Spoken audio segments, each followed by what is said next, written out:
दोस्तों, रोज़ की तरह आमिर लक्ष्मी ब्लॉग में सबका हार्दिक स्वागत है। सबके मंगल भविष्य की कामना के अनुसार दोस्तों, रामचरितमानस के अयोध्या कांड के भगवान राम 14 वर्ष के वनवास के पश्चात वाल्मीकि जी के सानिध्य में जब चित्रकूट के नज़दीक पहुँचते हैं तो वाल्मीकि जी अपने आश्रम में बड़े मान सम्मान के साथ भगवान राम, लक्ष्मण और सीता जी का स्नेहपूर्वक उनका आदर सत्कार करते हैं और मान मर्यादा भगवान राम के पूरे जीवन के वृत्तांत और राम की लीलाओं के बारे में त्रिकालदर्शी वाल्मीकि ऋषि को सब कुछ ज्ञात था। जब भगवान राम वाल्मीकि से अपने रहने के जगह को पूछते हैं, जब वो अपने आश्रम में पहुंचते हैं, तब वाल्मीकि जी उनके रहने की जगह के बारे में किस प्रकार का चित्रण करते हैं, वो हमने कल के प्रसंग में बड़े ही विस्तार के साथ वर्णन किया था। तुलसीदास जी ने इस प्रकार का हृदयस्पर्शी वर्णन किया है। तब वाल्मीकि जी ने भगवान रामचंद्र जी के 14 वर्ष के वनवास के दौरान सबसे सुरम्य और जीवन लीलाओं को करने के लिए वन के प्राणियों की रक्षा करने के लिए, देवताओं के कल्याण के लिए, मानव जीवन को चेतना से जागृत करने के लिए चित्रकूट की महिमा के अनुसार भगवान का वास चित्रकूट के किनारे पर बहुत ही सुगम और सुलभ बताया। तब भगवान राम महर्षि वाल्मीकि के मधुर वचनों को सुनकर के पूर्ण रूप से आस्थावान हुए, आसक्त हुए और एक भक्त के हृदय में जिस प्रकार के भाव होते हैं, उन भावों को वाल्मीकि जी ने बड़े ही रहस्य के साथ मानव चेतना को जगाने के लिए, यद्यपि भगवान राम की 16वीं शताब्दी में तुलसीदास जी ने वाल्मीकि द्वारा रचित रामचरितमानस का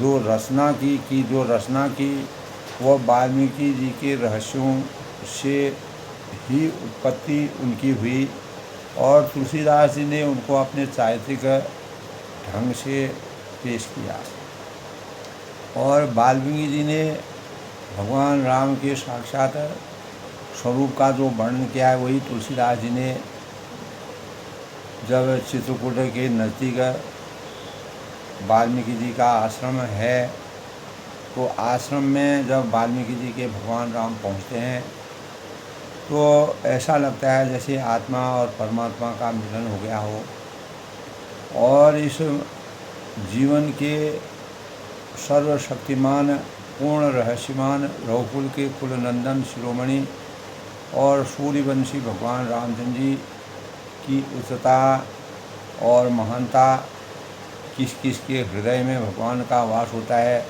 भगवान कहाँ कहाँ वास करते हैं, भगवानों ने किस प्रकार से लोगों का कल्याण किया और मानव चेतना को जगाने का प्रयास किया, सभी बातों का वर्णन वाल्मीकि जी करते हैं।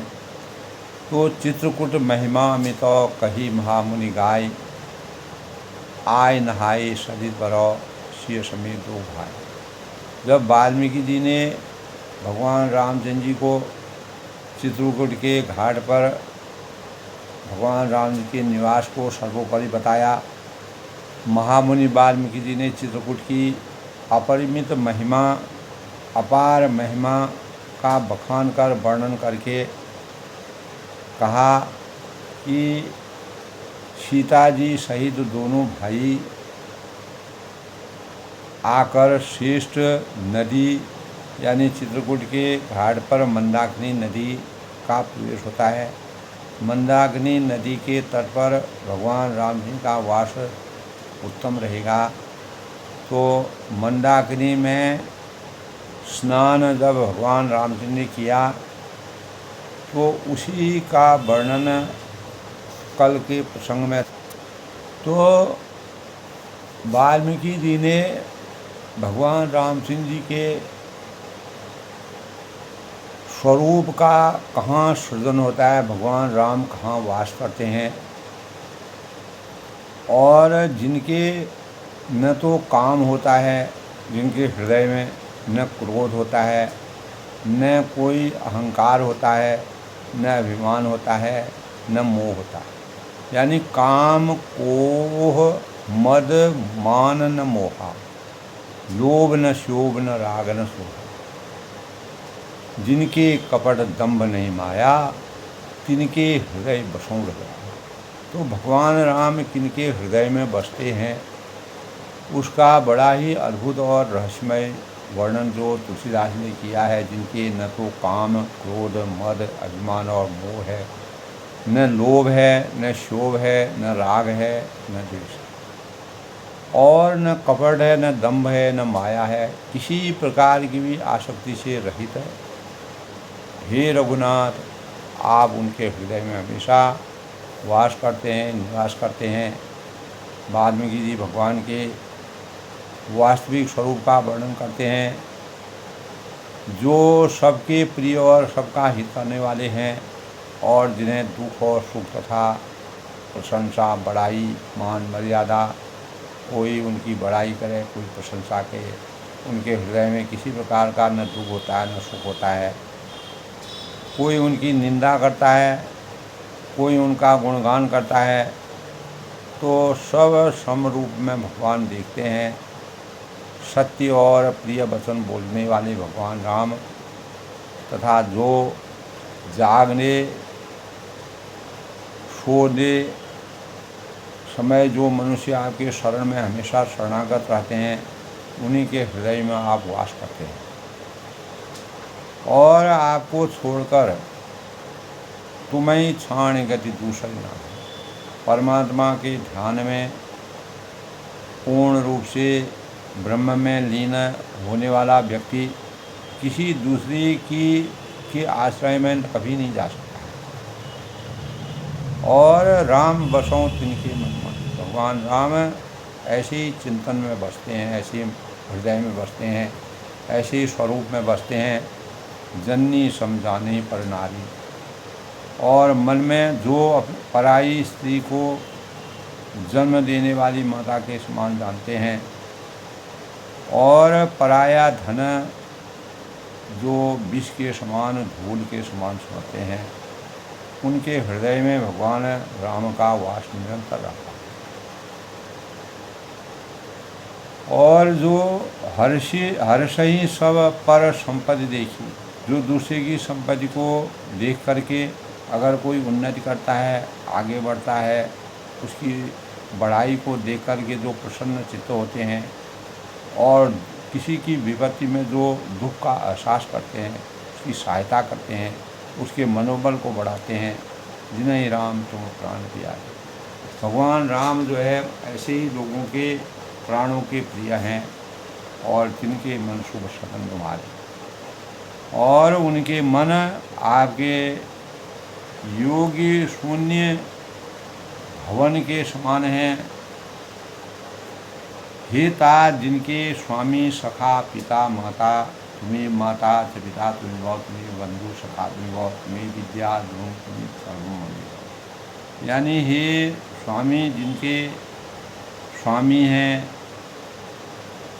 सखा हैं, प्रिय यानी पिता है, माता है, गुरु हैं, जिनसे हमें मर्यादित जीवन को जीने की अभिलाषाओं का प्रवेश हमारे अंतःकरण में होता है, तो वह सब कुछ भगवान राम ऐसे लोगों के हृदय में बसते हैं। उनके संबंधी मंदिर में भगवान राम, लक्ष्मण और सीता का वास, दोनों भाई हमेशा निवास करते हैं। और जो समस्त अवगुणों को छोड़कर, यानी अपने अंतःकरण में विराजमान जो भी अवगुण होते हैं, बुराई होती है, उनको त्याग कर सबके गुणों को ग्रहण करने की जिनमें क्षमता होती है। ब्राह्मण और गौ, गौ को माता माना गया है, ब्राह्मण को पूज्य माना गया है। और 16वीं सदी में जब तुलसीदास जी ने रामचरितमानस की रचना की, तो ऐसे परिवेश में ब्राह्मणों और गौ की रक्षा करने वाले, उनका मान सम्मान करने के लिए, संकट को हरने वाले और नीति और विपूर्णता में उनकी, जिनकी जगत में मर्यादा का गुणगान होता है, उनका सुंदर मन आपका घर है।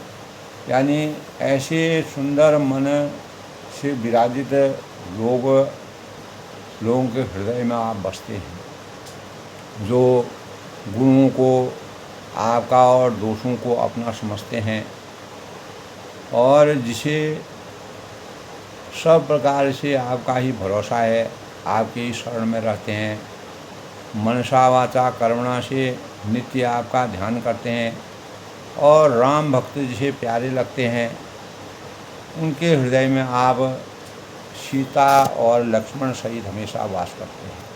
तो जाति है, पाति है, धन है, धर्म है, बड़ाई है, प्यास है, परिवार है, सुख देने वाला घर है, सबको छोड़कर जो केवल आपको निरंतर भजता है, आपको धारण करता है, हे रघुनाथ जी, आप उनके हृदय में हमेशा निवास करते हैं।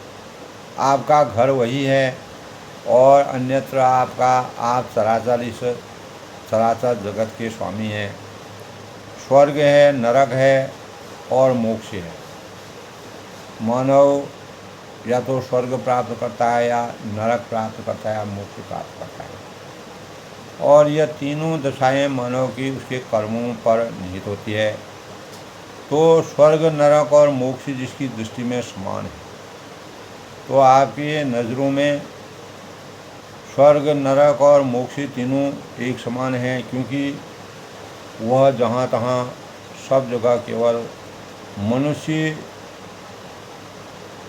बाण धारण किए हुए मानव रूप में अवतीर्ण भगवान राम आपको ही उसी रूप में स्वर्ग में देखते हैं, उसी रूप में नरक में देखते हैं, उसी रूप में मोक्ष की प्राप्ति, अर्थ धर्म काम मोक्ष की प्राप्ति के पश्चात।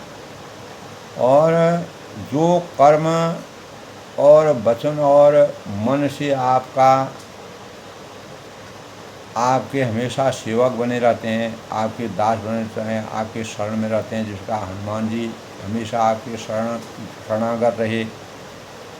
और भरत जी भाई होने के पश्चात जिस प्रकार से भरत ने भ्रातृत्व के भावों से, मान मर्यादा से आपके हृदय चिंतन को कभी छोड़ा नहीं।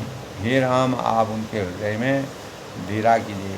जो प्रेम की आसक्ति से, प्रेम की उच्चता से परिपूर्ण होते हैं, उनके हृदय में आपका हमेशा वास होता है। और जिसको कभी कुछ भी नहीं चाहिए, इस संसार में अनेक प्रकार की भौतिक आवश्यकताओं की पूर्ति के लिए कोई कामना न करना, जिसका आपके स्वाभाविक हृदय से जिसको आप प्रेम करते हैं और उसके मन में निरंतर आप निवास करते हैं, वही आपका घर है। यह आपका अपना जिस प्रकार से सुहावने वातावरण पर, यानी चित्रकूट के सुंदर रमणीय परिवेश में आप मानव रूप में अवतीर्ण होकर के इस प्रकृति को, इस सृष्टि में विराजित जितने भी प्राणी हैं उनका कल्याण कीजिए। और आप चित्रकूट पर्वत पर अपना स्थायी निवास रखिए। 14 वर्ष के वनवास के दौरान वहाँ आपके लिए सब प्रकार से सुलभ है, सुविधाजनक है, सबके कल्याण के लिए आपका जीवन समर्थवान रहेगा। और सुहावन पर्वत जहाँ पर हैं और सुंदर वन हैं, हाथी हैं, सिंह हैं और हिरण हैं, पक्षी, अनेक प्रकार के तरह तरह के पक्षियों का जहाँ पर वास, भिन्न प्रकार के पक्षी जहाँ रात दिन विचरण करते हैं। तो वहाँ पवित्र नदी है जिसकी पुराणों में बड़ी प्रशंसा है। हमारे वेद हैं पुराणों में जिनकी अनेक प्रकार से प्रशंसा की गई है, और जिसको अत्रि मुनि की पत्नी अनसुईया अपने तपोबल से लाई थी चित्रकूट को। और जिस प्रकार भगवान शिव की जटाओं से गंगा की उत्पत्ति हुई, उस प्रकार अत्रि मुनि की पत्नी अनसुईया ने अपने तपोबल से चित्रकूट को अपने उससे लाई थी। इस प्रकार का परिवेश, तो वह गंगा की धारा है और उसका मंदाकिनी नाम है। उस मंदाकिनी को, नदी को जब अनसुईया अपने तपोबल से चित्रकूट पर लाई, वह सब पापों के समूह को नष्ट करने वाली और बालकों को खा डालने के लिए डाकिनी डायन रूप है। तो ऐसे स्वरूप में आप जो है मंदाकिनी नदी के किनारे पर अपना वास करिए। अत्रि आदि मुनि बर बहु बसहीं, अत्रि आदि बहुत सी श्रेष्ठ मुनि वहाँ पर निवास करते हैं। करहीं जोग तप जप तन कसहीं, और वहाँ पर वह जो भोग जप और तप करते हुए शरीर को कसते हैं, अपने शरीर को मजबूत बनाते हैं और साधना करते हैं, तप करते हैं। तो हे राम जी, चलिए सबके परिश्रम को सफल कीजिए और पर्वत श्रेष्ठ चित्रकूट को भी क्या भी गौरव है।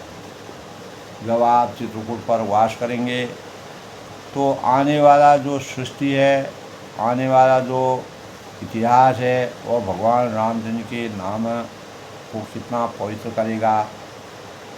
तब महामुनि वाल्मीकि ने कहा कि चित्रकूट की अपरिमित महिमा जब आप वहाँ पर निवास करने लगेंगे, उसका पहले से बखान वर्णन करके पूर्ण विस्तार के साथ जब बात कही, तब सीता जी सहित दोनों भाई आकर श्रेष्ठ नदी मंदाकिनी और आकर के उन्होंने स्नान किया।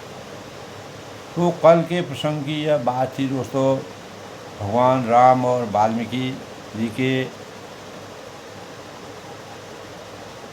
आपसी परस्पर जो भगवान के स्वरूप का जो दर्शन, साक्षात दर्शन वाल्मीकि ने किया, ऋषि वाल्मीकि ने कहा, उन्होंने अपने को पुनः धन्य माना और भगवान का आशीर्वाद प्राप्त किया। आज के प्रसंग से दोस्तों आज के शुभ पंचांग की समीक्षा कर दोस्तों, आज 6 जून 2025 ज्येष्ठ माह के शुक्ल पक्ष की निर्जला एकादशी का पुण्य तिथि है। आज निर्जला एकादशी बड़े मनोभाव के साथ पूजा उपासना करना और जल रहित उपवास रखना और उपवास के बाद ही जल ग्रहण करना, यानी किसी भी चीज़ का सेवन न करके भगवान विष्णु को समर्पित करना। सिद्धार्थी नाम संवत्सर सूर्य उत्तरायण में ग्रीष्म ऋतु का सहयोग रहेगा और विक्रम संवत 2082 संवत 1947 और दिन आज शुक्रवार का दिन है और रवि योग का सहयोग 5:23 से 6:34 तक है। चंद्रमा आज कन्या राशि में प्रवेश करेंगे 8:06 तक, उसके बाद तुला राशि में चले जाएंगे। आज दोस्तों हस्त नक्षत्र का सहयोग 6:33 तक, उसके बाद चित्रा नक्षत्र शुरू हो जाएगा। व्याघ्यात योग 10:12 तक है, उसके बाद बरियान योग का सहयोग रहेगा। सूर्य आज वृषभ राशि में संचरित करेंगे। आज के शुभ मुहूर्त की बात करें तो अभिजीत मुहूर्त 11:31 से 12:39 तक, अमृतकाल आज 5:29 से 6:34 तक, ब्रह्म मुहूर्त आज 4:02 से 4:42 तक। आज राहु काल यानी जिसके दौरान किसी भी शुभ कार्य को करना वर्जित माना गया है 10:36 से 12:20 तक उपरांत। सूर्योदय आज 5:44 तक होंगे और सूर्यास्त जो है 7:06। इस प्रकार आज के पंचांग के भावों का संयोग है। आज दोस्तों शुक्रवार का दिन है। शुक्रवार की प्रकृति मृदु कहलाती है। यह दिन एक ओर जहाँ लक्ष्मी माता का पूजन का दिन है, वहीं दूसरी ओर माँ दुर्गा की पूजा का दिन है। और दैत्यों के गुरु शुक्राचार्य का भी आज दिन माना गया है। इस दिन लक्ष्मी माता और काली माता की पूजा अर्चना उपासना की जाती है। आज एक ओर जहाँ माँ दुर्गा और लक्ष्मी की पूजा है, वहीं दूसरी तरफ विष्णु भगवान एकादशी का व्रत रख करके लोग अनेक प्रकार के अपने जीवन लाभ प्राप्त करते हैं। तो लाभकारी दिन आज माना जाता है। मनोवांछित फलों की प्राप्ति का द्योतक के रूप में शुक्रवार बहुत ही सौंदर्यमय दिन माना जाता है। शुक्रवार को अपने घर में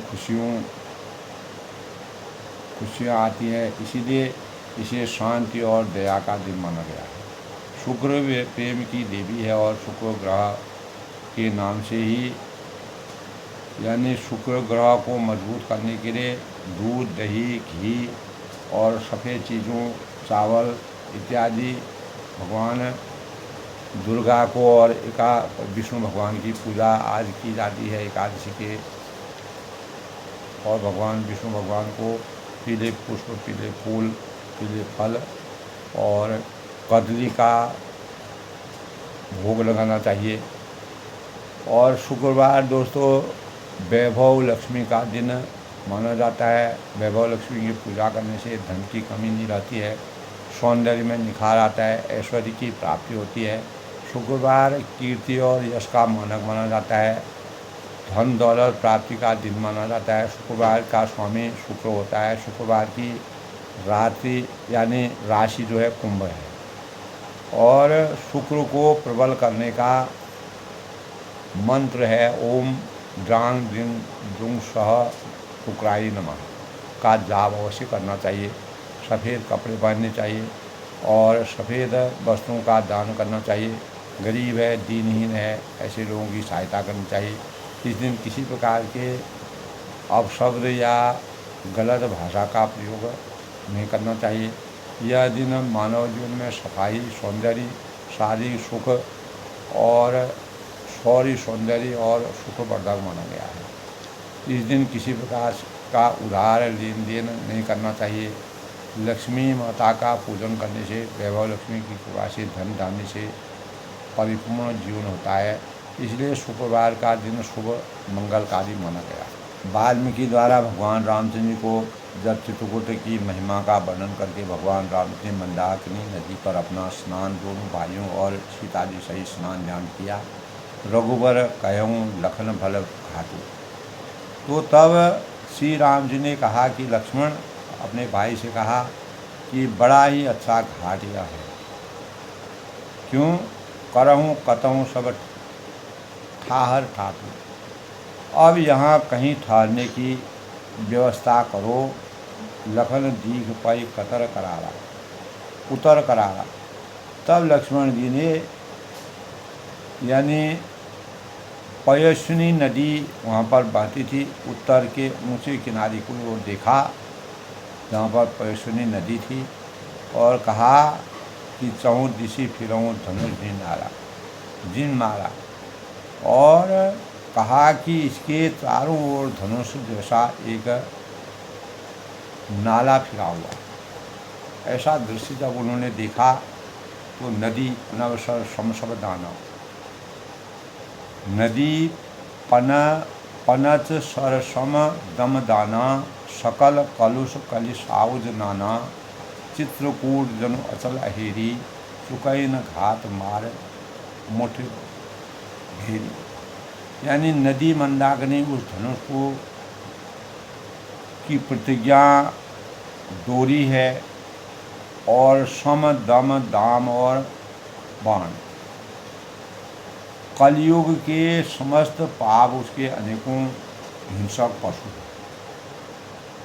जो कलयुग के पापों का अंत करते हैं और वह सब निशाने पर है। चित्रकूट जन अचल है, चित्रकूट ही मानो अचल शिकारी है और सुकई न घात मार मुझे, जिसका निशाना कभी भी चूकता नहीं है।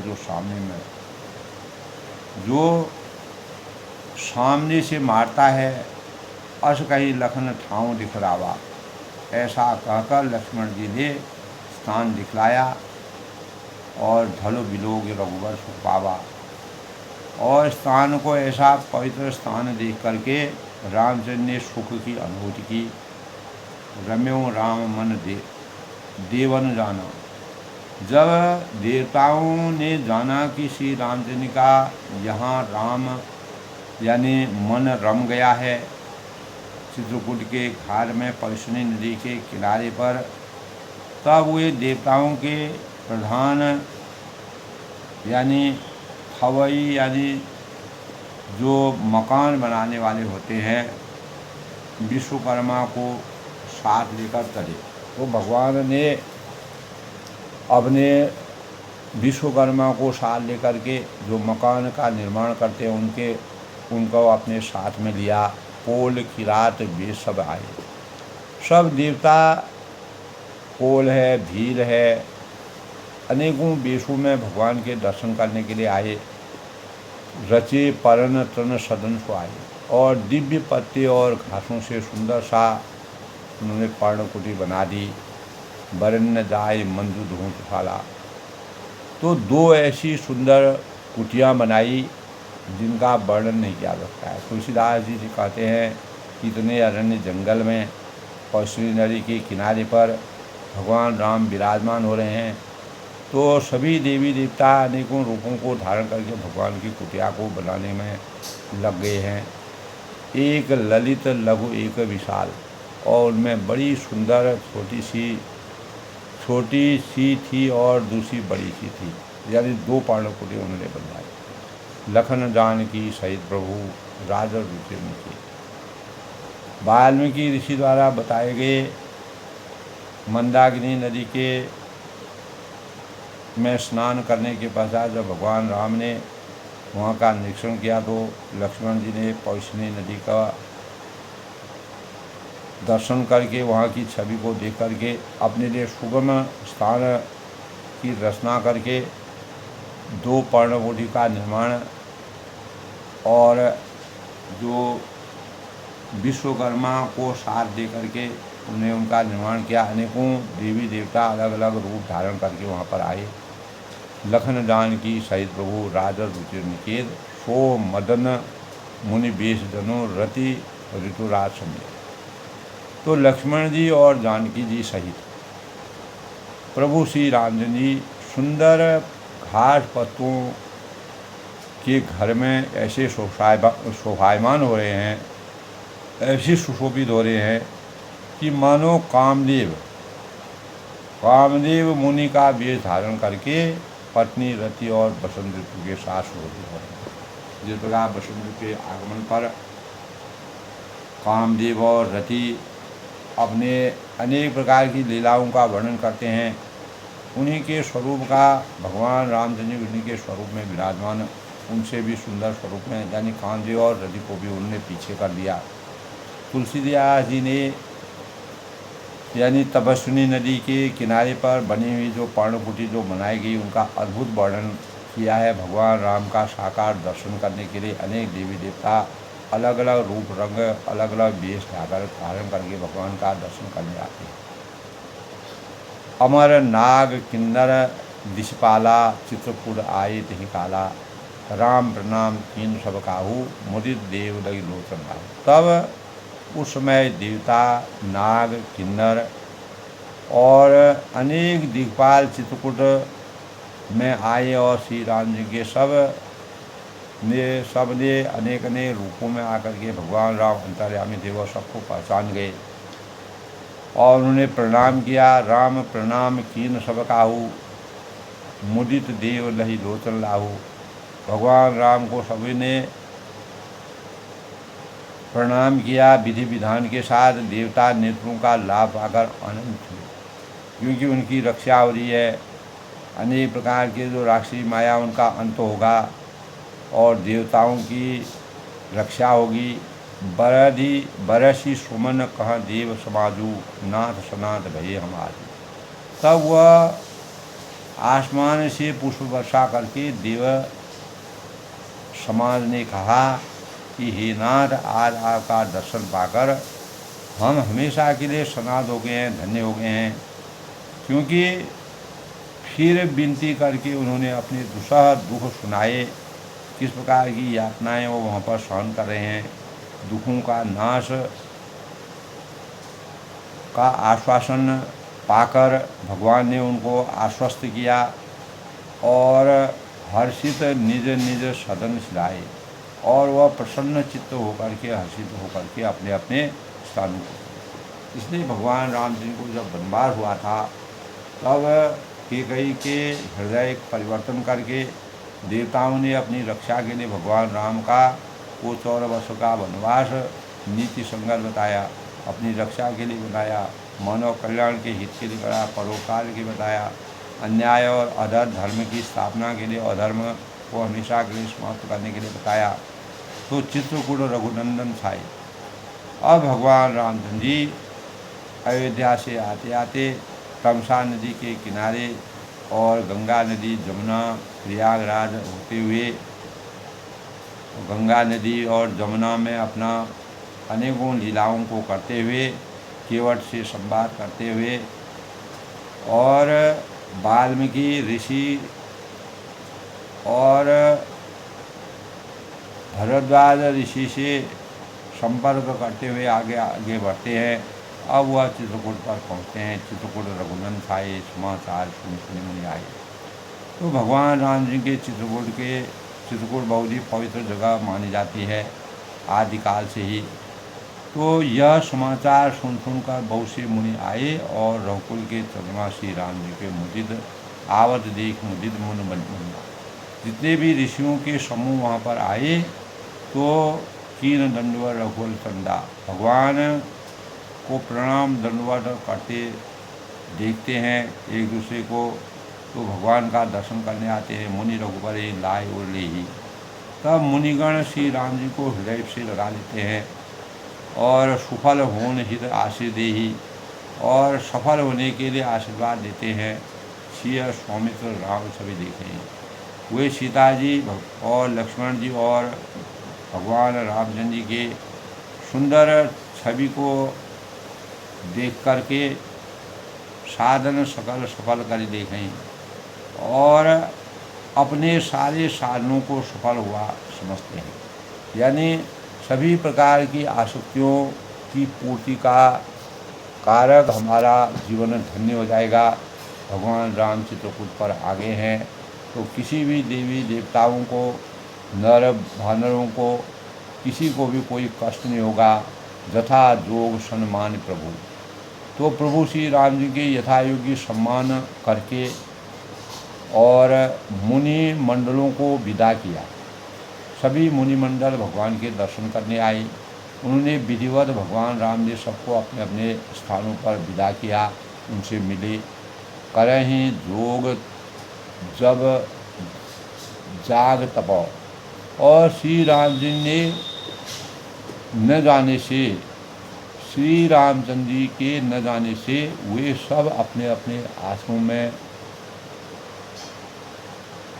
अब स्वतंत्रता, जब भगवान रामचंद्र जी चित्रकूट पर आ गए तो सब अपने अपने जगहों पर अपने अपने आश्रमों में स्वतंत्रता से के साथ रहने लगे, योग करने लगे, तप करने लगे, यज्ञ करने लगे। यानी सांसारिक दैहिक भौतिक तापों से मुक्ति उनकी हो गई और वह वास्तविक सुख की प्राप्ति का अनुभव करने लगे। तो यह सुधि कोल किरात न पाई, हर्षे जन सब निधि आई। कन्न मूल फल हरि भरि दोना, तले रंग जन लूटन बोला। तब श्री रामचंद्र के आगमन का समाचार पाकर जो भी जंगली जो भी जीव हैं, मनुष्य है, कोल है, भील है, वे ऐसे हर्षित हो जाते हैं कि उन्होंने एक अपार निधि प्राप्त कर दी हो, ऐसा उनको एहसास रहा है। दोनों में भर करके वह भगवान के लिए फल फूल और कंदमूल फल लाकर भर भर करके लाते हैं। सभी ऐसा लग रहा है कि जैसे कोई दरिद्री सोना पा गया। भगवान के साक्षात दर्शन पा के 3 मह जिन देखे 2 भ्राता, उनमें से जो दोनों भाइयों को पहले देख चुके थे, अपर नहीं पूछे मुगदा था, तो उनमें से दूसरे लोग रास्ते में जाते हुए यानी पूछते हैं कि कहर सुनर रघुवीर निकाई। इस प्रकार श्री रामचंद्र की सुंदरता कहते सुनते सबने आकर श्री रघुनाथ जी के दर्शन किए। उनके साक्षात दर्शनों को प्राप्त करके करें जोहार भेंटे धरी आगे और भगवान को दंडवत प्रणाम करते हैं, जोहार करते हैं। प्रभु बिलोक अनुरागे और भगवान के वास्तविक अनुरागमयी स्वरूप में प्रभु को देखते हैं। चित्र लिखे जनु तहाँ ठाड़े और वे मुग्ध हुए जहाँ के तहाँ मानो चित्र लिखे से खड़े हो रहे हैं, जहाँ तहाँ एक भगवान के दर्शन कर रहे हैं। और पुलक शरीर नयन जल ठाड़े और उनके शरीर पुलकायमान हो रहे हैं, नेत्रों में प्रेमांशु के जल की बाढ़ आ रही हो ऐसा लग रहा हो। तुलसीदास ने इस प्रकार का वृत्तांत वर्णन किया है। राम स्नेह मगन सब जाने। तो भगवान राम जी के चित्रकूट में तपस्वी नदी के किनारे पर जब उन्होंने अपना पर्णकुटी बनाई तो सब ने वहाँ पर आकर के भगवान के साक्षात दर्शन किए। अनेकों रूपों में और लोग आए, तरह तरह के वेशभूषा बना करके। राम स्नेह मगन सब जाने, भगवान के स्नेह रूपी स्नेह में सब लोग मग्न होकर के आनंदित होकर के कहीं प्रिय वचन सकल सम्माने और प्रिय वचन कहकर सबका सम्मान किया। और प्रभु जोहार बहुत बहुरी बार बार प्रभु श्री राम जी का जोहार करते हैं, प्रणाम करते हैं, अंतर ध्यान करते हैं, मनन करते हैं और हाथ जोड़कर वचन विनीत कहीं कर जोड़ी हाथ जोड़कर उनसे विनती करते हैं, आराधना करते हैं, सुख की अनुभूति करते हैं, भगवान के दर्शन करते हैं।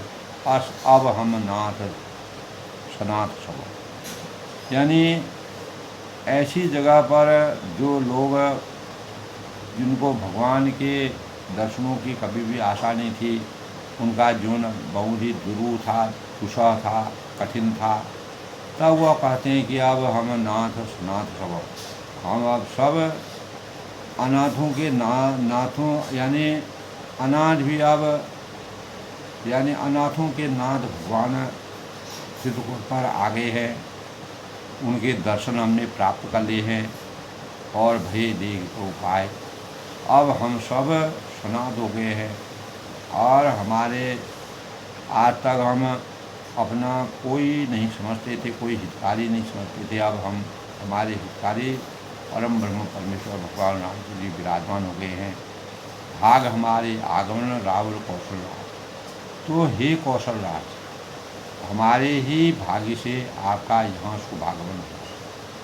तो परमात्मा जिस पर प्रसन्न होते हैं, खुश होते हैं, जिन पर सदा भाव होते हैं, तो वन्य लोगों में वन में रहने वाले लोगों पर भगवान की वास्तविक स्वरूप का जब ज्ञान होता है तब भगवान की पराकाष्ठा या उच्चता को प्राप्त करते हैं, अपने जीवन को धन्य समझते हैं, साकार जीवन की अपेक्षा करते हैं और अनेक राक्षसों और अत्याचार से सताए हुए लोगों की परेशानियां दूर होती है।